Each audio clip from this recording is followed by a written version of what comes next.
Hi everyone, welcome back to my channel and welcome back to the Reading Through the Bible series. Today we'll be talking about Nehemiah. As I stated in the last video that I posted for this series, today is Easter, so happy Easter. Just wanted to give a disclaimer why I look very dressed up today in a dress and makeup and everything. I did just get back home from church, so I thought let's film a couple of these videos for y'all. But yeah, let's go ahead and dive into this book. So as always, I like to start with who the book was written by, and Nehemiah was written by Ezra. And then for my main takeaways from this book, I wrote that the first chapter is about Nehemiah receiving report about Jerusalem and his actions following about hearing it, praying, being sent to Judah, and inspecting Jerusalem's walls. Next, I wrote that Nehemiah stops oppression of the poor. This happens in chapter 5.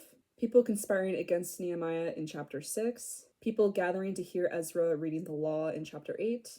Confessing of sins in chapter 9, and I wrote that the book ends with Nehemiah's final reforms. Those are all of my main takeaways from the book of Nehemiah, and then for my didn't know / didn't realize section, I have 2 takeaways. The first one I wrote was that Nehemiah's immediate response to hearing about Jerusalem was prayer. Then following prayer was action. This happens in Nehemiah chapters 1 through 3. I do remember writing this down last year and thinking that was such a beautiful response. I know I can personally struggle with immediately responding with prayer. A lot of times in my life, it tends to be a almost last minute resort kind of a situation. And I feel like it was very beautiful to read about how prayer could and should be your immediate response to a situation. Definitely something I could work more on. The second takeaway I wrote down for this section was that Nehemiah was the governor.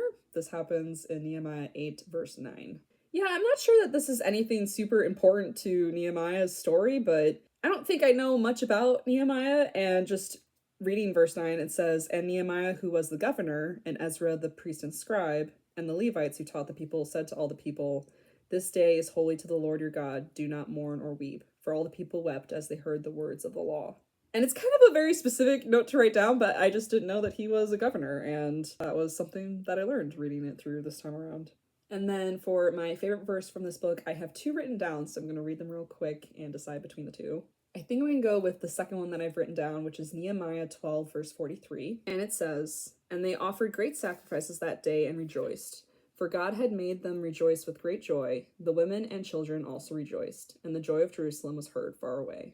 Yeah, I just love reading about people praising and rejoicing in God's glory. And the fact that it was heard far away, I feel like gives such a almost great visual. Like, I feel like I'm there with them, and I feel like it puts really great emphasis on how much, I guess, almost energy and joy it took to rejoice God in such a way that it could be heard very far away. And also, like, almost like the lack of insecurity or shame or fear of, like, other people hearing them do so. Like, I feel like to rejoice in God in such a way that other people can hear you is in a lot of ways to just fully let go of the fear of what people will think of you for glorifying God and rejoicing in his glory. And I feel like there's something to be taken away from that. I feel like I know I can fall into that sometimes where, I mean, in small and big ways, where I might just be a little scared to worship God with like everything that I have and give him my 100% when it comes to my worship. But like, these people are worshiping out in the open and they can be heard from very far away, and they still did it. So yeah, definitely just encouragement on that front, I think, for sure. But yeah, those are all of my notes for Nehemiah. As always, all of my videos on my thoughts for different books of the Bible are all in a playlist in my channel, and that playlist is linked below. So if you have any interest in seeing my thoughts for any other of the books, please feel free to check them out. I feel like I've given this disclaimer many times, but I feel like it's important to say it again that I am just a girl in her 20s who's rereading the Bible from start to finish, and these are just my, like, immediate thoughts and takeaways. I do not have a degree in theology whatsoever, but if anyone can take anything away from these videos, then I think that's awesome. And also just encouragement that if you've ever had an interest in reading the Bible, that it doesn't have to be a daunting thing. You can read chunks at a time or follow a Bible study or a Bible plan if that helps you.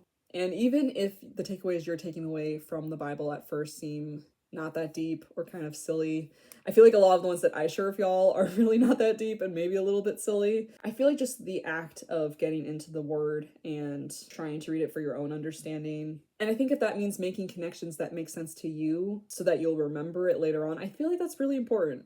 So yeah, that's kind of my little spiel for today, but as always, I hope you guys are having a good day, and if you're not, that's okay too. I will see you guys in the next one. Bye!